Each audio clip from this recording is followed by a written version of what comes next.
in a country that's highly spoken of all around the world, and this sort of stuff is going on. Patients are being killed off from making a full recovery after having a full successful operation. If he was supposed to die then, he would have died during the operation. He wouldn't have recovered. If he was supposed to die, he would have died in HDU. He wouldn't have recovered. But if he's making a full recovery, and then because he's making a full recovery, he got moved to a ward, he spent one night there, and the next day he was gone.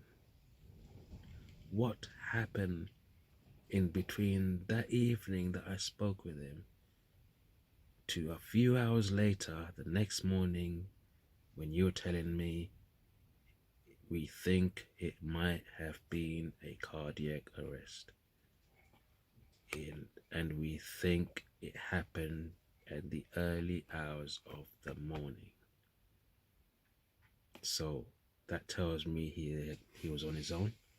There was nobody around him, nobody to monitor his health, nobody to help him if he asked for a glass of water, nobody to assist him if he cried for pain relief.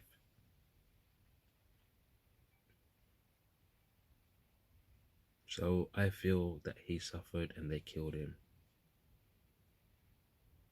And that's the way I feel. And I'm very strongly about this because according to our religious beliefs, we're supposed to do the funeral within the next couple of days of the passing.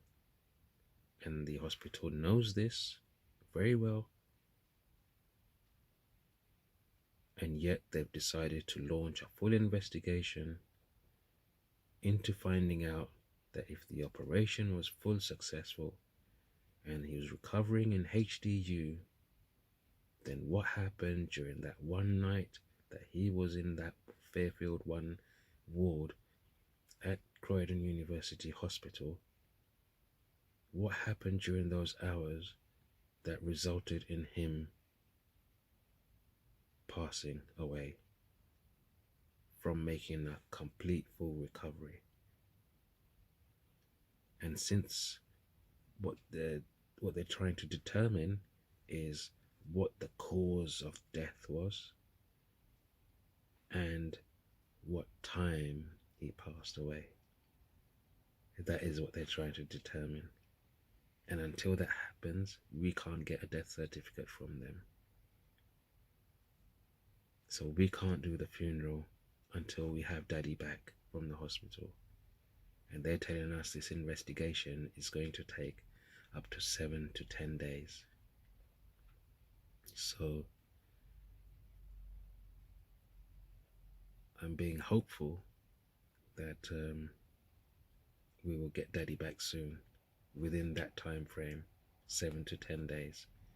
So then we can make plans and start taking him on a journey to home to lay him to rest next to his mother, next to my grandmother, my daddy.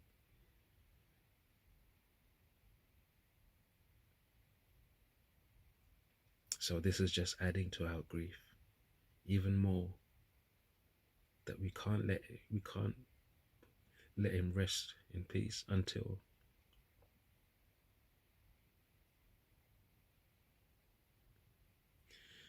he comes home and